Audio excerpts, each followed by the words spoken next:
తెలంగాణ భవన్లో TRS MLA Balka Suman మాట్లాడుతున్నారు. Live లో చూద్దాం. అది పచ్చి అబద్ధము.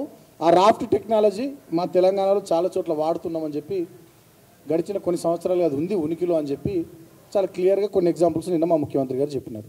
అది తప్ప, అది వాస్తవం కాదా? దాని మీద మాట్లాడు. అదేవిధంగా హైకోర్టుకు సంబంధించి డిసెంబర్లో మేము అక్కడ హైకోర్టును ఏర్పాటు చేసుకుంటామని చెప్పి మీరు గతంలో లేఖ ఇచ్చిన మాట వాస్తవం కాదా ప్రభుత్వంగా? దాని విషయంలో మాట్లాడు చంద్రబాబు నాయుడు గారు. రాహుల్ గాంధీని గతంలో రాష్ట్ర విభజన చేసిండ్రు, మేము బతుకున్నామా సచ్చినామా ఎట్లున్నామని చెప్పి చూడడానికి వస్తుండా రాహుల్ గాంధీ ఆంధ్రప్రదేశ్ పర్యటనకు? ఏ మొహం పెట్టుకొని వస్తాడు రాహుల్ గాంధీ అని చెప్పి నువ్వు మాట్లాడినావా లేదా? దాని విషయంలో సమాధానం చెప్పాడు. అదేవిధంగా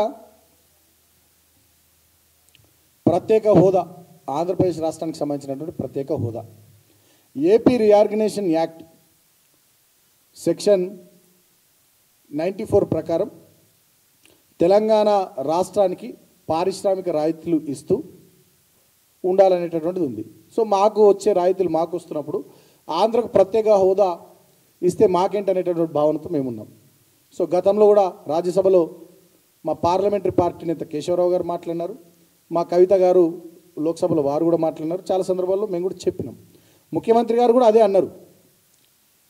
ఆంధ్రప్రదేశ్ ప్రత్యేక హోదా విషయంలో అవసరమైతే నేను లెటర్ రాసుడు అవసరమైతే లెటర్ కూడా రాస్తా అని చెప్పి ముఖ్యమంత్రి గారు చెప్పినారు.